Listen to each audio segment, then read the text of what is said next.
What's up, dudes? The last few weeks have been absolutely insane for me. Crushing deadlines at work, stomach flu running through my family. But keeping me sane through all of that has been my newest fixation and a welcome escape from the chaos, and that's Arknight's Enfield. This game absolutely has its hooks in me, man. It's been a massively pleasant surprise, and I simply can't stop playing it. It's been a long time since I've been itching to get back to a game like this, and I was surprised to find that reception has actually been quite mixed. We're going to get into that, but first I want to share some of the things that I'm loving about this game with you, starting off with the game's incredible presentation.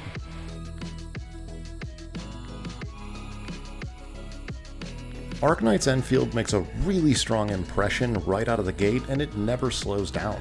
Incredibly detailed character models, stunning and varied open-world environments, and super polished cinematics really make this game feel like the complete package.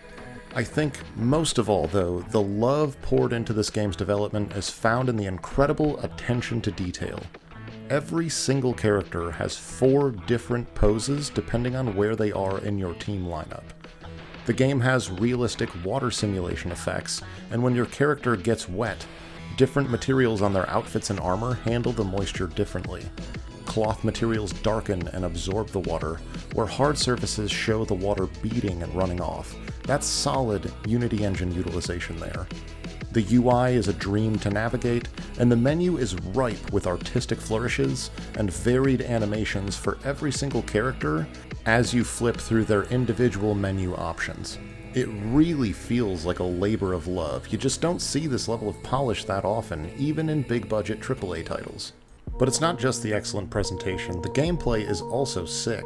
Arknight's Enfield plays a whole lot like an excellent, single-player action JRPG with a strong, inspirational flavor of Xenoblade Chronicles and Grand Blue Fantasy Relink, and those are 2 of my favorite games I've played in the last couple of years, so it's no wonder I'm loving this one, really. Combat feels really solid, opting to remain very straightforward in execution, while being layered in its actual depth to allow for skill expression, and to allow for far greater results from mechanical knowledge than button mashing could ever yield. This game is very much centered around strong team synergies instead of the strength of individual characters, but there's a ton of flexibility in said team building to achieve a variety of different results depending on your available pool of characters and your desired playstyle. Greatsword users feel heavy and punchy with incredible, slamming impacts from your abilities, whereas other characters feel fast and frenetic. Some teams build up tons of synergistic buffs and debuffs, leading up to one giant apocalyptic finisher, whereas others assault the boss with a flurry of constant blows. And still others target the boss's break bar and try to stagger them for some CC and high burst damage windows.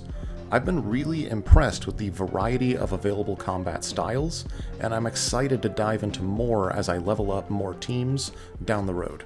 Another facet of the gameplay is the world exploration.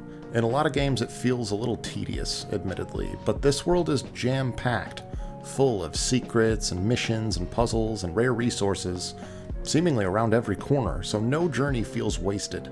It's a constant flow of materials and resources that you need as you play through the game, which makes it highly addictive and honestly hard to turn off because you feel like there's always more loot and more progression that's just around the next corner. Now, before we address a couple elephants in the room, I wanted to also just quick note that the performance has also been excellent for me. I've mostly been playing this on my relatively powerful gaming PC, but it's been practically idling, so I think this game should be playable on fairly modest hardware, even with relatively high settings. That said, performance on my phone, a now 4-year-old Galaxy S21 FE 5G, has also been acceptable for world exploration and grinding out daily tasks. Oh, did I not mention that this is technically a mobile gacha game? Kind of a surprising twist when I'm going on about the quality this much. But hey, stay with me here just a moment. I know a few of you just threw up in your mouth a bit, but hear me out, because this game is very much unlike its brethren in this genre, and I want to address a few points of contention that I've seen about this game. First and foremost, let's talk about an element of the gameplay that we haven't touched on yet, but is sorely missing in this discussion, that being the very unique factory system. See, in Arknight's Enfield, you play as an industrial capitalist on a clear mission.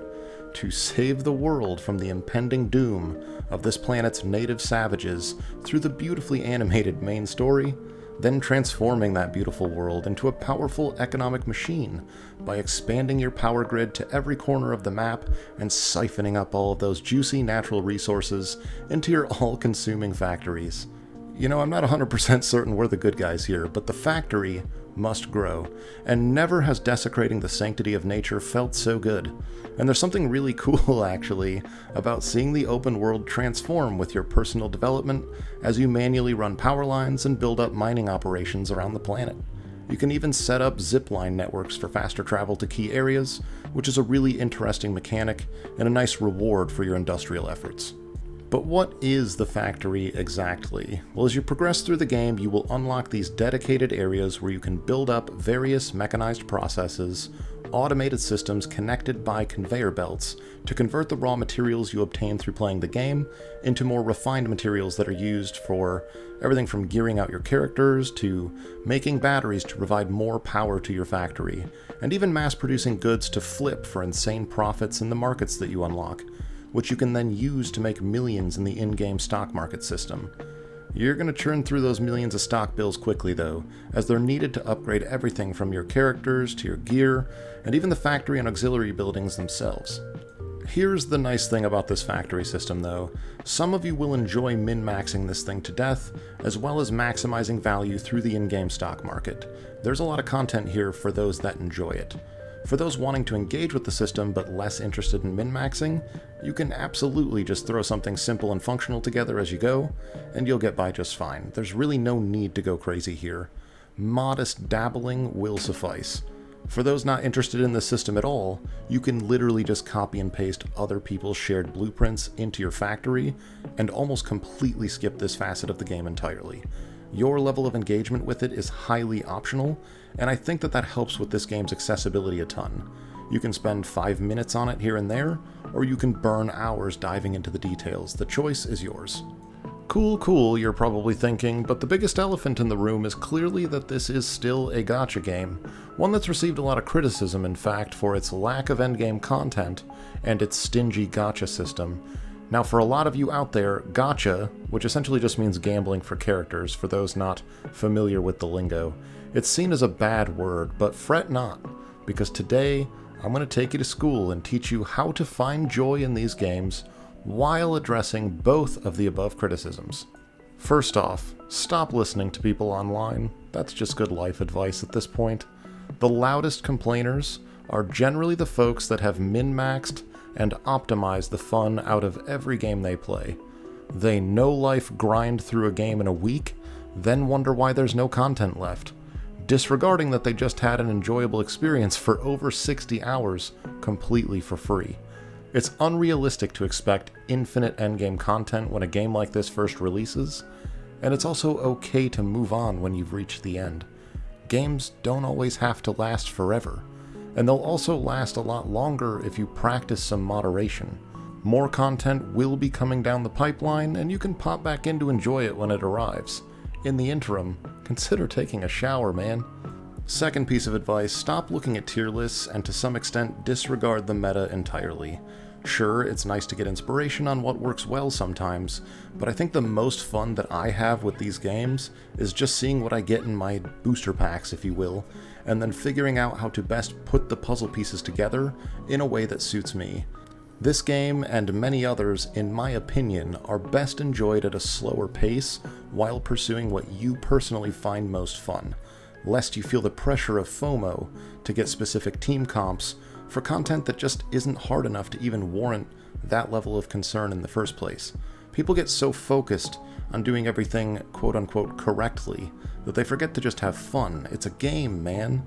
Some of the best characters in this game are the 4 and 5 star units, the commons and uncommons, basically, that you'll effortlessly acquire, and you don't need the rare 6-star units, but you're gonna get a handful of them for free anyway. Just to illustrate my point, let me show you my personal results from this so-called brutal gacha system. I have not spent a single penny on this game, and I currently have every single character in the entire game, including the rare and limited 6-star characters, except for one. and that's because I didn't opt to pull for that character on their banner. That was a choice. I currently have the full setup of characters for all but one of the top meta teams. Probably 6 to 7 total incredibly meta team loadouts of best-in-slot characters. And I only need one team right now. I am spoiled for choice, and I'm not some anomaly. My friend whom I've been playing with this whole time is in the exact same situation, except he's only missing Yvonne instead of Levitain like me. But just to be a contrarian, my main team is actually based around my favorite hero, Ember, the lowest rated 6-star character in the game. Per every tier list, she's at the bottom. And there are 2 big reasons that I wanted to play Ember, and no, it's not just because she looks like my wife. First, she feels awesome to play. Heavy greatsword slams, tons of CC, and incredible support through heals and shields for the team. She's incredibly comfy in tough fights. Second, the team I built focuses on stagger as a mechanic, targeting a boss's break bar to keep them CC'd and open up epic burst damage windows where my units just absolutely pop off. This team rules, it's super fun, and it's been breezy so far. And I can always choose to grind for resources later if I want to build up another team should I wish to. Once some of the endgame content dries up, it'll actually be another great self-imposed goal between content patches for me to focus on. Now, to be fair, I do think developer Hypergriff will need to find ways to keep content flowing into the game smoothly and increase the ways in which free players can obtain pull currency over time to ensure that people can obtain new characters down the road. But right now, I'm swimming in options and I just don't see a problem. Gacha games in general do inherently feel a bit predatory, particularly towards those of weak constitution who just can't help but swipe their card.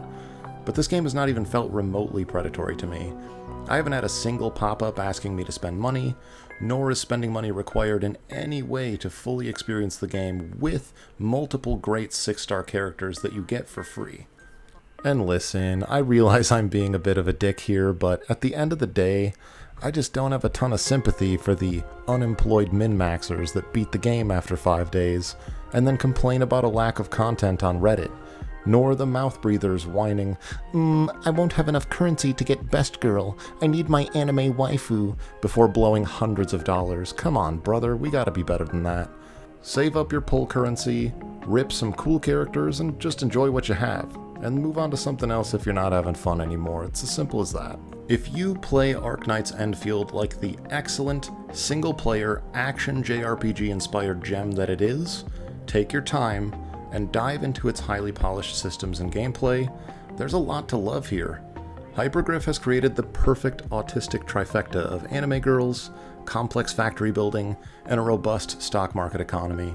The combat is polished, team building is flexible and fun, and progression feels smooth and steady. As long as the developer keeps a steady flow of new content and opportunities for account growth coming, this is one I can see myself enjoying for quite some time yet. I do plan to throw some money into the game just to support a developer that made a game that I really like, but you can get a solid, long RPG's worth of fun gameplay here, completely for free, without the need to spend a dime. By the time I've moved on after a couple dozen more hours, for the sub $20 that I will likely spend, this will have been an incredible bang for the buck experience. Hats off to the developer for making such a cool game, and for crafting an experience that feels good to play regardless of your spending level. Anyway, that's about all I have to say about the game for now. I'm having a really awesome time with it at the moment, and if you're into JRPGs with complex systems, I think you should check it out. It's really fun. I'll be getting back to the retro game reviews and lists here before too long. I've already got a couple videos in the oven right now, so stay tuned for more if you're interested, and thanks for stopping by.